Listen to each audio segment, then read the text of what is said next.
Hi everyone, welcome to Being Youthful. I am Kim Beegler, the owner of Ewethful Fiber Farm and Mill, and I'm sitting here at the mill in Halsey, Oregon. If you are new, which there are some new people in here, welcome. I talk a lot about wool and owning a wool mill, having a small fiber farm, occasionally grass seed farming, all of the things. So welcome, welcome. If you're coming back, thank you. Hopefully my camera, for those that are watching this, the building, I've said this before, the building is very old and it has a lean to it. And so I'm always trying to, anyway, hopefully the whole thing's not askew because that's how we're gonna leave it. It's been a busy day again. It's just been busy around here. And this episode, I have got some quick mill videos in the back of the mill. I went this morning and met up with Maria. Maria was in last episode when we went to go on the wool buy.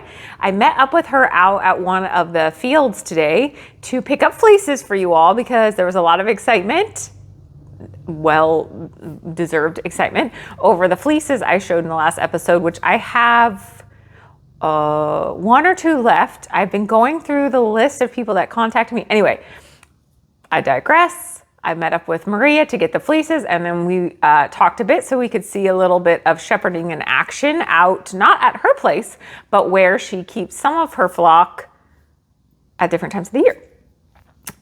Also, we're gonna take a gross dive into wool moths for a hot minute because a question was asked, and I also have a cute video, which if I have time, I'm gonna put in here, of the pigs going to bed last night. And for some reason, I had the patience to watch them. Johnny, our bigger one, was already asleep, but Frankie was in his evening routine of like making his bed, basically. So if you're not a pig person, you can just skip. I have chapters in here now. So if you're watching on YouTube, you can just skip the chapters. If you're listening, you are stuck with me. Actually, you won't have anything of the pigs because that was all just watching. But it was pretty darn cute. So anyway, I thought I would throw it in there. Okay, a few things before I forget things. Mill day is this Saturday, so if you're in the area and you want to come by 10 to 3, the mill shop will be open. I will be here, others will be here. We'll be making, enjoying, eating snacks. There's shopping, there's all the things. Also, I put a note in the last episode, but if you were listening, you didn't see the note. And maybe you didn't see if you were making, as many of us do while we're watching. And so the spinning wheel list sign up is live on my website. So if you are looking for a used spinning wheel, whether local or not, you can get on this email list, and I will start probably next week, hopefully next week, I will start sending out probably a bi-monthly newsletter just to those people saying, here are the used wheels for sale. Here's the ones that could possibly be shipped if they're in our area. And then other people that notify me around the country that they have a wheel, I will also let you know. Okay, so go to the website in the Wool School section. At the bottom, you can sign up. I will also put a link in the show notes to make it easy. But I'm getting a lovely response about used spinning wheels. Some have already started shipping, and very exciting. So I think that was all the stuff that I needed to say. Okay, first thing, viewer question. Pat asked, is there any difference between horned Dorset versus polled Dorset wool? So last week, one of the sheep breeds that Maria grows, and another farm locally is Covered Bridge, which you can find them online too. I don't know if they have wool in stock, but they are another local horned Dorset breeder. So I reached out to, horned Dorset, let's talk about Dorset for a second. Horned Dorset are, as they have giant horns. They're the original, they're the OG of the Dorset breed.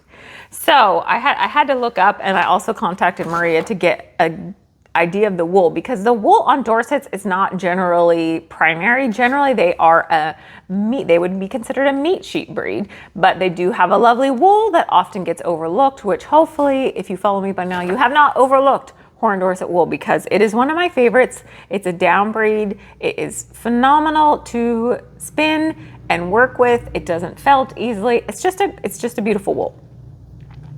Brought to the country in the 1860s.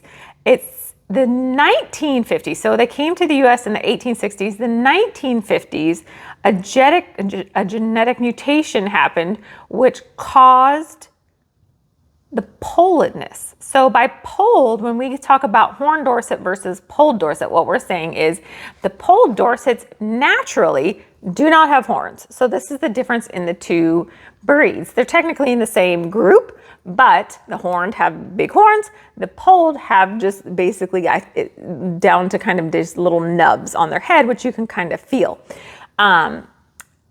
So is there a difference? So what has happened is these polled Dorsets came along. Well, guess what? A lot easier to handle a sheep that doesn't have horns, especially if you are growing for meat or commercial purposes. You're growing on a larger scale, generally speaking, and the less you have to deal with a horn that has or a sheep that could have a potential weapon. Not that they're like aggressively trying to, but if you're handling a sheep with horns versus no horns, it is easier without horns. If they butt you, it feels a lot better. They can't get caught up on things. You can't get caught up on them. So there's a lot of reasons that the polled Dorset then kind of took off. So what has happened is the horned Dorset has then declined, and it actually has made its way onto the threatened conservatory breed. It's considered a threatened breed. So people are trying to make sure it stays a breed. When I asked Maria about the difference in wool, because nobody really talks too much about the wool of polled, primarily because they tend to be more on the commercial end. So people that are growing them are not necessarily growing for wool. Their wool's probably a waste product, a secondary product they just need to unload and get rid of. So what's happened here in the valley here, which we grow a lot of sheep here in this part of Oregon, the valley Dorset, as you would refer to them, it has a coarser wool and they lack crimp. That's probably going to be pretty standard, because if you're growing for meat, you don't care what the wool is like. If you're growing for wool, you care what the wool is right? So you're going to breed for good wool. If you're breeding for meat, you're growing more for size. So I hope that helps explain. So generally speaking, the bloodlines for horned Dorset are going to be less coarse wool than for polled Dorset. So that was a long way to get to your answer, Pat, but I hope that gave you all some information. I'm going to try to put photos in here. Maria was going to try to send me some this evening. She is, of course, busy. So she was going to try to send me some later today. I'm going to show a quick clip of the fleeces I have left, just so that the people on the list, if you are not interested, well, even if I haven't contacted you, but you're on the list and I contact you, you can refer and say, oh yeah, that fleece. And then if I have already contacted, and if those fleeces don't go, you can still feel free to reach out to me. This may be something that I do with Maria more regularly, because she does have some really beautiful fleeces and she can't keep all the wool. So I'll try to stick that in here. Okay, here we are looking at these fleeces real quick one more time. So this is the Coopworth fleece, and this one first at State Fair, I assume in that category, and here is the Champion. So there is that one. Okay, this is I'm pretty sure this is 100% Romney. Yeah, this is a Romney, natural colored, gorgeous grays, beautiful. Won something, Reserve Champion at the Oregon State Fair. And this one did not win. She just has it as a long coarse ewe, natural colored, but did very well.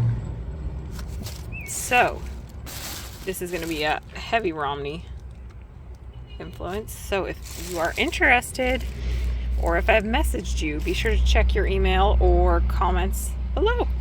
Okay, anyway, moving on. Oh, and Bug Steckelberg, that's your your YouTube name. I did send you an email about the Coopworth fleece. It is available, but I need to hear from you right quick. So I sent you an email, I'm gonna say maybe a day or two ago. So check your email and let me know if you have interest in it. Otherwise, it will we'll open it up for somebody else that has interest in it. Okay, fiber. Oh, talks. I just wanted to sneak in because it leads into my next conversation. Over this past weekend, I was on a Zoom with my fiber club people. So I have a monthly fiber club. There is space open. I know somebody just signed up new. I don't know if you're on here, but if you just signed up, I'm excited to have you join us. We have a Zoom portion of it. So you get fiber in the mail every month. You get a small gift with it. And there's a Zoom meetup. So this past weekend, we had that Zoom meetup. I also have Patreon. So if you don't want to invest in I think it's $31 for Fiber Club right now a month. I also have my Patreon, which at different levels, we have a Zoom there. What I'm trying to get to is how wonderful the Zooms are because, you know, I have my in-person stuff, which most of you can't make it to. I get that. So these Zooms are a way not only to get to talk to me, which is fun. If anybody wants to talk to me, hey, great, wonderful. So excited to be there with you. But there's also other amazing spinners and knitters on there that have such inspirational things to show and share and talk about. So every time I'm like writing notes down, whichever Zoom I'm in, I'm always writing notes down. So anyway, if you want to join either, there will be links in the show notes to the Patreon group and to the Fiber Club, Fiber in the Mail. It's pretty amazing. Okay, we were talking about wool storage because we were just talking. Everybody's kind of spinning or knitting and talking, and we started talking about wool storage, which is going to lead to the moths. So the general consensus, most of the stuff I have is kept in plastic bags just because I'm moving it fairly rapidly. Plastic bags is not the ideal way to store wool, raw wool especially, but it does work. Quick story. I just got a lot of stuff. I think I talk about it a little in the video, an estate amount of stuff from somebody that was a hand spinner. There was a lot of wool and it was very, very old, which wool does not age so much if it's stored well. All of it had at some point been infested with moths, except for the stuff in the plastic bags that were pretty sealed up. So I thought, well, that's interesting, right? I assume these things were all stored together and the stuff that was exposed and easy to get to, the moths got in plastic bags. In theory, they can get through plastic bags. That would be some pretty determined moths. And if there's anything else that they can lay their eggs in, wonderful. So anyway, we talked about wool storage, and I have showed before the bins that I use for a lot of my stuff that's already washed, processed. I store in plastic tubs that actually have like seals on them so that they're pretty proof. Somebody did comment, if you live in a really humid place, like if you're in Florida, that's probably not going to work because the humidity, just the heat of it is going to kind of cook inside that bin. In this group, I think the general consensus was pillowcases. Making sure my microphone is okay. Pillowcases with just a tie, and so when I get Maria's fleeces, she just has like a tie at the top, whatever you've got, just tying the back. It's not like completely sealed, so a little air can move through it. But I mean, ideally you would have the wool outside somewhere because, I mean, not during the winter maybe, or not in the rain, stored somewhere safe inside, because it's just wool is supposed to be outside, right? That's where it's grown. That's where it's going to breathe best. You have to watch for moths. Having a little tie on them can help at the top of the bag. So the general consensus was people store their wool in pillowcases. Great thing, right? If you throw in like a lavender sash or, which I do have, I'm pretty sure I have some on my website, lavender sash, a dryer sheet, something that smells. Moths don't like the smell of something scented. They want woolly dirt smell or animal fiber dirt smell. So scent will throw them off. So pillowcases for the win. I will say, Holly, I'm going to mention you here. And Holly is the proud new owner of Hawaii's fleece from that last. And I was very impressed with her answer because she said, when I get a new fleece, I try to wash it right away. Ding, ding, ding, ding, ding. if you can wash the fleece right away, that's going to take a lot of, what's the word I'm looking for? It's just going to make the wool slightly less appealing to wool moths. They love dirt. They love camelid. Oh man, they love camelid fibers. Alpaca, llama, they're gonna love it because of all that dirt. And then the scent of wool obviously is a very strong lanolin-y scent. So if you can wash your wool as soon as you get it, you all, holly is amazing. I can't do this to save my life. But if you can, bingo, you're gonna save yourselves. And then stick that into some pillowcases, maybe throw a lavender sachet in there, bam. You're probably gonna be pretty solid. Doing a little seal is gonna help, right? Because if it's easy, the moths are gonna go for it. I've also heard of, and I think I didn't mention this on, but like the yard debris paper bags, those big bags you can get at Home Depot or wherever, you can fold them down really well. So that's another pretty solid reusable thing that you could get away with. That's not going, don't leave anything right in the sun. Those are my other things. So I do have some videos, as heebie gross as it is, of me cleaning a drum carder that has lots of moth larvae on it. So I'm going to show you that here when we come up to the videos, just because I did have somebody ask how, like, will you see the moths? How visible are they? If you have something that has active moths in it, that's going to be obvious because you're going to open the bag and you're going to see movement. You don't want that. There should be no movement of any sort in your fiber. Rodents can get into them also, so beware. It's a great place to make a nest for like a mouse or something. So the moths are pretty obvious. Moths do not, wool moths, I should say. Let's be clear. There are bazillions of moths out there. So just because you see a moth in your house even, don't freak out. We have, like, I swear in the past, it's the season for moths right here as we go into fall, and we have like 5 different types of moths just in, and not to make my house sound gross, but all these little baby moths in the country, they just get in and they're actually not babies, but there's all different varieties of moths is my point. So don't freak out if you see a moth in your world. It's if you see it in your wool or on your yarn, or you have obvious breaks in your yarn where something has hatched. That's where you need to be concerned. Okay, so don't panic if you see just any old moth. Panic if you see something in your fiber, around your fiber, anything like that.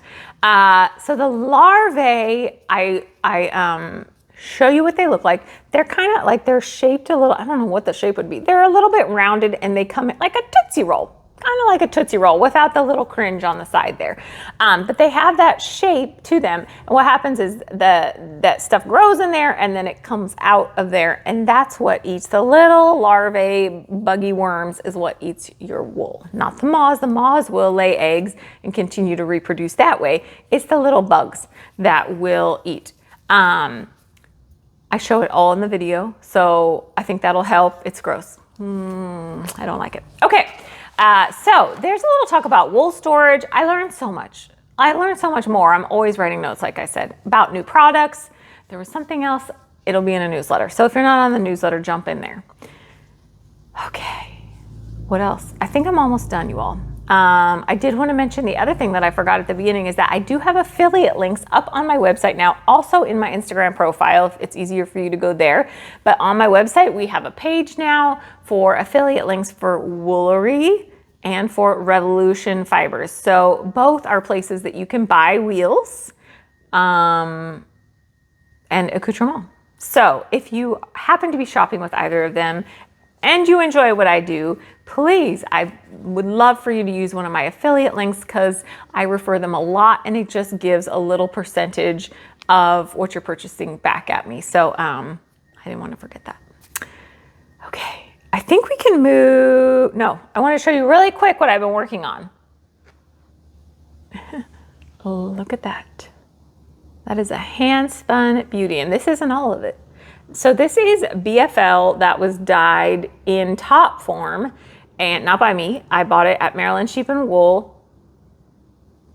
So I am in love with this, and I would say I'm going to sell it, but again, I don't know that I can. And currently on my other wheel, I am spinning up Moira Rose, one of my Shetlands, and it's this beautiful gray, and I'm like, the two of them together, and I think they're gonna be about the same weight. So we'll see. If I, look at that, and you can see, this is the dyed in the wool love, is that there's different colors prior to spinning. Now this was dyed top, but it's all different colors through. Okay. Because I want to talk about what I'm working on, and I will put a picture in here. This is the East Frisian. I did this a while ago for Fiber Club 2 months ago. And the main things I heard about it was, let me show it again. I just can't get over how much I love this.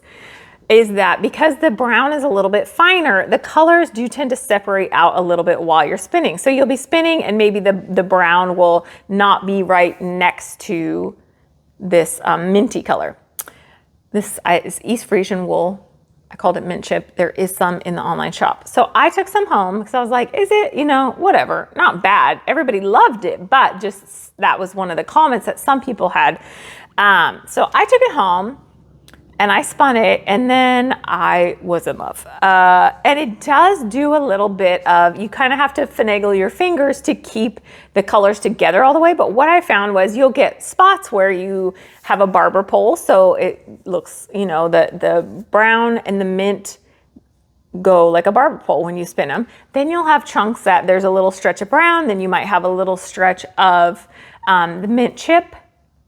And I loved it because I thought this is perfect for chain plying, because you're going to have all these little segments of solid and then barber pole, and then it's just going to be fun. So I couldn't stop. I only had a little bit at home, and I needed 1 more ounce. So, but I wanted to show it to you. My main reason being, besides it's really fun to spin, if you are practicing your long draw or you are a long draw spinner and want something that is amazing to spin long draw, holy cow, is this fiber for you. If you're practicing long draw, it's it's a bit of a shorter staple length. It spins up beautifully. It does definitely have one side that spins better than the other, but if you like it, I would jump in and grab some. I think there's probably a little less than a pound or so left, maybe about a pound. So I will be spinning this last little batch up, and then I'll show you the finished product. Okay, I'm gonna shut up now, because I've been talking for 22 minutes, and that is ridiculous. So I'm gonna go, we're gonna look at some videos of from inside the mill, out with Maria, and we talked for a little bit out there and saw her adorable guard dogs. They were cracking me up.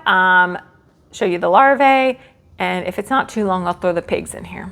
You can always skip it because there are chapters, so you can just like very easily click to the next thing. So I will be back in a minute. Enjoy.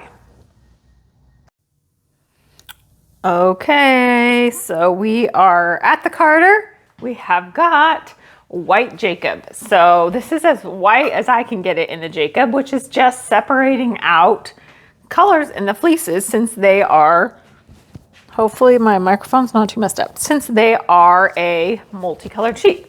So I'm gonna turn this on, and we'll head to the other side. So I have a couple pounds of it, so if you have been waiting for some white Jacob, I have seen people do some lovely color work with the naturals. I think I'm out of the dark right now, the darkest, but I will cart some up next go around. So, but you can get the white now.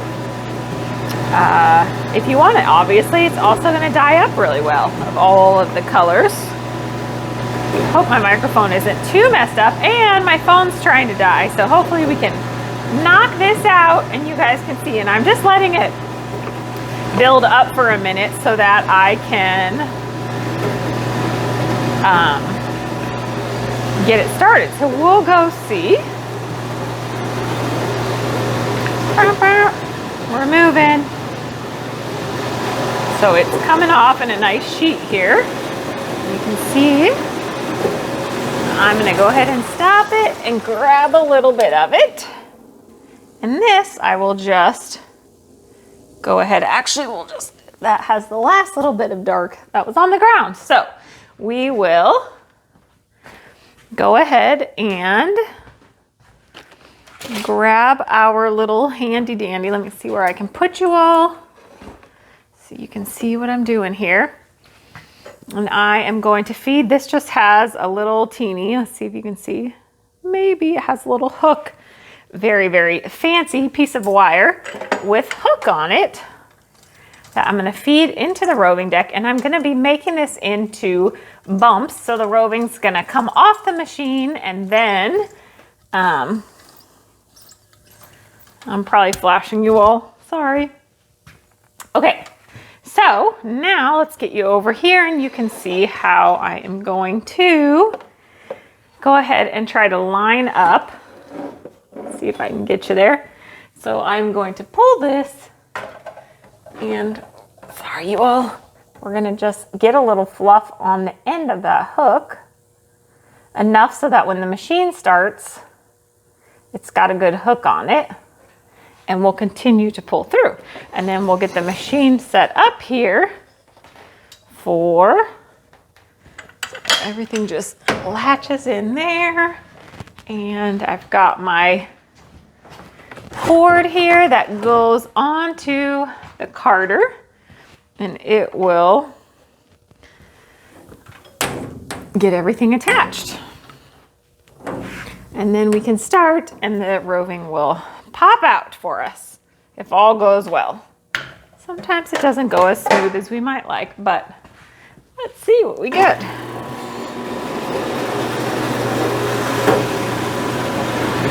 Woohoo!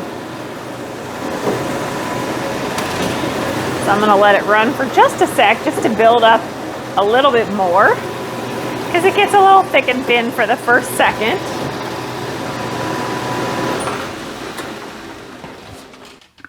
Okay, we are back. I had to take a little moment to get the phone charged.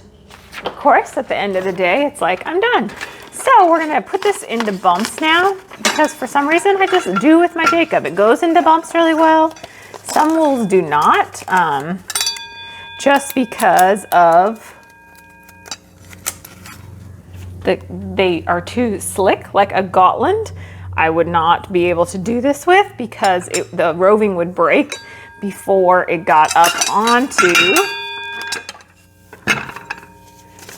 this. So we're gonna go ahead and get this lined up like so. And then, actually it's not gonna work that way, so we're just gonna make that happen. Turn this on so it goes back and forth, and then we are ready to rumble. And I'll set this so it tells me, I can get a gauge on how much is on there, and that's how it happens. Okay, see you all in a minute.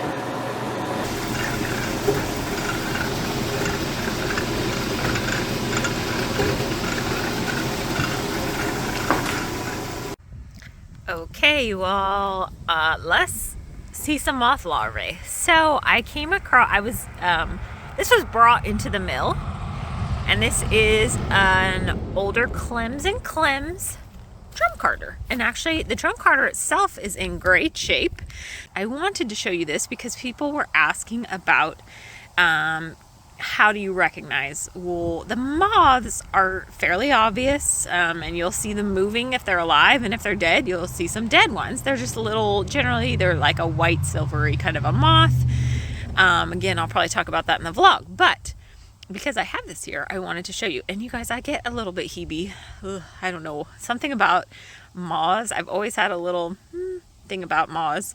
And then I got into this industry and was like, oh, now I really have a thing. But let's get in. So basically what I did was you'll see I had this encased in some plastic and stuff. This is literally the most ancient. This happens a lot where I see estate sale stuff, or estate stuff, and the moths are so ancient. Like they have not, the larvae is so old, it hasn't produced anything in a very long time. It's like vintage moth larvae. I apologize for the traffic, but going by. Okay, so let me show you real quick.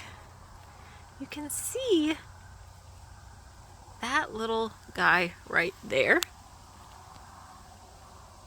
So that was a moth larvae once upon a time. Let's see if I can. Ugh, guys, I just want you to appreciate that I'm doing this, because this is, I mean, I work with a lot of gross stuff, but for whatever reason, that guy doesn't want to come out. Let me see. Here's another one. There was a lot of action. Let me pause and see if I can pull one out for you all real quick. Okay, so I pulled some of them out, and you can see, and these are a little dirty, but you can see that's what they look like. There's my fingernail for size. Usually they're kind of a white. These are pretty dirty. They're like whiter, and this is where the larvae will actually grow inside these little pods, and then they come out as little wormies, I believe is how it happens. And the little wormies are what will eat your wool. It's not the moths themselves. Those are gonna fly away, lay eggs, and those eggs are gonna hatch and eat your wool, those little wormies. So that's what the larvae look like. No, they're not moving, I promise. It's just the wind. And I just wanted to kind of show you guys, they're kind of like a little cylindrical in shape. And that's what they look like if you see them in wool. They can, you know, it's easy to see like grass seed and other things that look like that. So generally speaking, you'll probably see these and see moths, I would say. But if you just see these, be on alert that the moths may have just fled. But like in this very old stuff, there were dead moths as well as larvae. So anyway, what I'm going to do now is I have got a dog brush or cat brush, and I'm just going to go through and pull all this old wool. And the reason that these grew on this is because you can see how much wool has been sitting in this for years. And so the moths, it was probably in a closet or something, and the moths found it and just had a heyday on there. So I'm going to go ahead and clean it off, and then we're going to give it a good air cleaning. And then it'll be pretty good to go. Once it's all cleaned off, then there's no, you know, stuff isn't gonna, like I said, this stuff is so ancient, it's all good. So, and this is actually a similar, this is what I use at the mill to clean off my big drum. So, there you go, quick tip. Okay, I'm gonna clean it off, and I'll let you guys see it when it's all done. Okay, here we are after I did kind of the first. I'm gonna have to use a different tool. A lot of times like a little knitting needle or a piece of wire, I can stick it in there and get those fibers that are really packed down in there. But I wanted to show you, you can kind of see all that dust? Some of that is just from the fiber, but a lot of that is like basically another sign of moth infestation. It's kind of like a sandy excrement type thing that they put out. You can see all the tiny fibers. That's because they just ate and ate and ate. So while this was a longer fiber at one point, it's all just little nibs. It's basically my nightmare come true, basically. So I'm gonna do one more time over on this, and then let Mitch do an air compressor on it, and then we'll see what she looks like from there. I'll leave her out in the sun for a few days to let everything settle, but I feel very confident that nothing has been alive on this machine for some time. Okay, there you go. All right, I'm back out here with Maria because she just can't stay off the camera. She's like, get me back on camera. So I was here late, but Maria came and she unloaded some of her sheep out here, so we can see them out in the grass field. And this is fescue. Yeah, this is fescue. Thank you. This is not that I'll be like, well, it's a perennial. I could tell you that because that's why there's green on the ground right now. Yeah. So this is a perennial field that somebody farms on, and then Maria brings her sheep out here. And they eat the residue. Yep. Ideally, they should eat it, not completely down, but clip it down like you would a lawn, because that encourages it to tiller and produce more seed next year. So it works out to be kind of a nice, it's a nice resource for us when we have it. That's always the issue, though. It's kind of hit and miss. And with the drought we're really lucky to have this. Last year we didn't have any, and yet we're at a D2 drought, and last year was never declared a drought, so it seems counterintuitive. But we did not have any last year, and it really hurt us because going into fall, the feed consumption was terrible, and this, they don't have to have hay when they're out on here. Right. They do have to have supplement, You can see there's a buckets over We here. give them mineral, loose mineral, and then we also give them a protein fat lick thing. Oh, you've got water too. And well, you yeah, have- that's the other key issue is you have to provide water so for you these can see animals. there's- And whoop. we do have a creek that once it starts raining, it will Right. actually get water. But yeah, it's dry right now. Oh, is it dry? And so, and then you have to have guard animals, or you're in a lot of trouble. Yeah, you can And see it's there's even a risk. Even I mean, they're these trees are the predators love trees, man. Yeah, and they just you never know. I mean, most of the coyotes, in all fairness, are not sheep eaters, but there's about 15% that are. Right. And so, yeah, you just never know what you're up against. So the dogs usually are kind of like, they won't do nothing, but it's like cross this line and you die. Right. You can see this is all I mean, in theory, now we've seen plenty of sheep decide that these lines don't mean anything. But Well, I'll tell you what. on the huge commercial flocks, it's like if they're sitting too long and there's not grass, Right. guess what? The sheep are gonna. In fact, that's exactly right. Is that number one, you have to have a really kick-ass charger. Yeah. Number two, you have to be really dedicated to changing the battery. Yes. And walking the fence and Yep. testing the fence. Yep. And number three, exactly, and I'll tell you, an old sheep herder told me this, Don Ganos, if anybody remembers him, he's still around, but he's old. He said the best fence is the green grass in the fields. Yep. Because, Yeah. If it gets low, then they're they're gonna. like, we boycott The sheep this is always sheep. greener. Yeah. Or the and grass they're is always like, greener, hey, not the we're sheep. We're not going to starve out here. We're going to go Right. get some feed. We'll go find. We had when we were at our last, Yep, our yeah. old place, the whole flock. I mean, and it was hundreds of Oh, sheep. yeah. They all took a walk down the road. Yeah, no, that's exactly Once they right. figure it out, it just takes one or two, Oh. and then the rest of them are kind of Totally. like, I mean, it's very true. You get Yeah. one or two bad ones, and you gotta deal with them. yeah, But no, they learn it from the time they're babies. I mean, at my house, when they're born up in my main. I'm gonna look at you facility. because it's weird if I'm just. There they learn about a really kick-ass fence. I mean, that Yeah. fence is so hot it will knock you out. It's that Yeah. hot. And so when they are up there as babies, they learn about 5-strand high tensile, and then from there they come back. At baby, maybe they're 2 or 3 weeks old, and then they'll go into just 2 strands. Yeah. And the mamas are staying in, so they'll stay in. Yeah. And And you don't want to. I know people will be like, "Oh, it hurts them," but this is all for safety for the sheep. God, you know, yeah. I mean, it like keeps they're them living. in. This is the life you want a sheep to live. Ultimately, is You that do. they're on some grass like this. Absolutely. And if they get out of here, I mean, in theory, it can sort of keep some predators out. Lots of them yeah, will. it's true. I mean, actually. But if they leave, The They're in. canine hates getting bit by fences. So Mm-hmm. if they go up and in the natural reaction of a dog, any dog or a coyote or anything, is to touch it with their nose. That's what dogs Oh, yeah. do.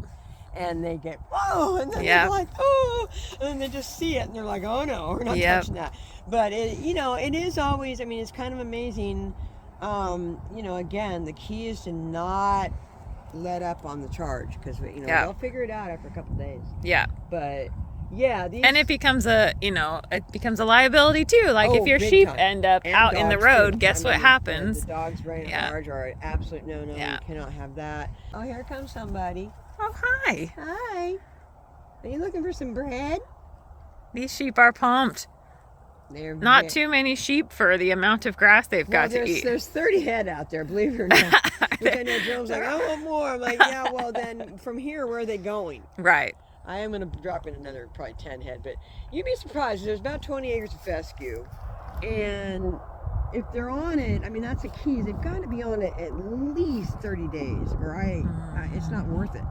Because the price of gas, Right. and hauling them, For and, you to and bring 'em change of down place here for and- 'em. I mean, sheep, they have to settle in, and so I guess it'd be kind of I mean, this isn't a game that most people want to play, to be Right. honest. It really is. It's a lot of work to load them and get them here. It is. And check on them and check Yep. the fences and I'm very lucky. He feeds the dogs for me, so that's nice. really key, and checks the water. So without that, there's no way. But anymore, just for a lot of these sheep herders, in Cali for sure. I mean, they're getting paid to clear off stuff like this, Right. and brush control and fire control, and so the days of us paying for grass, I think, are going away.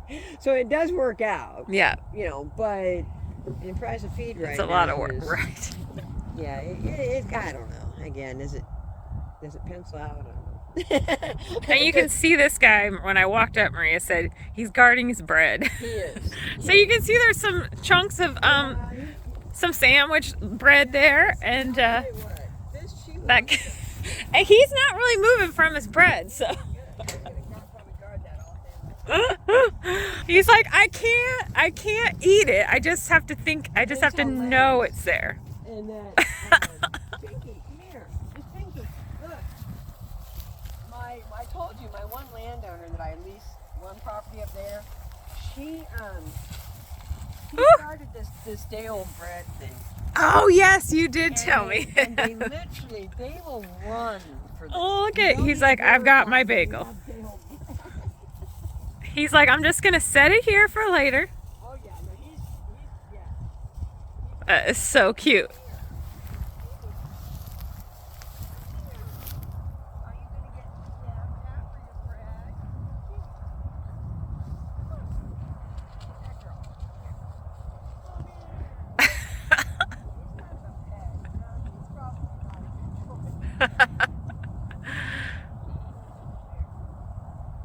Oh, she saw it.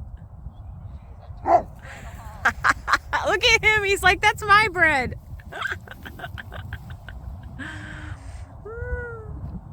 So now he's going to go steal her bread.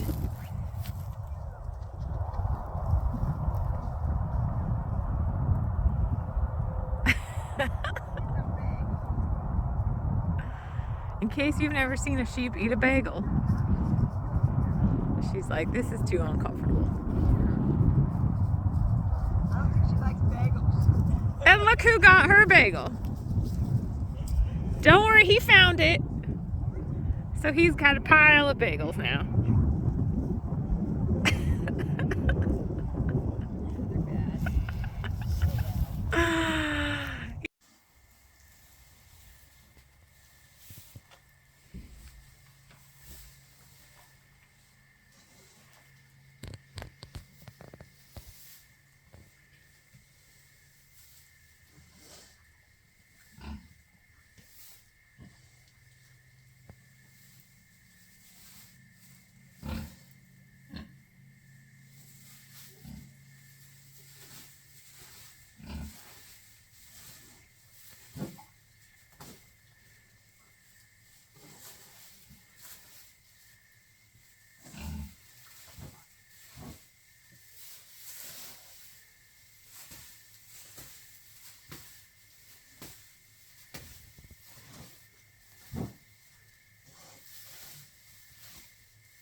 Okay, I think that covers it.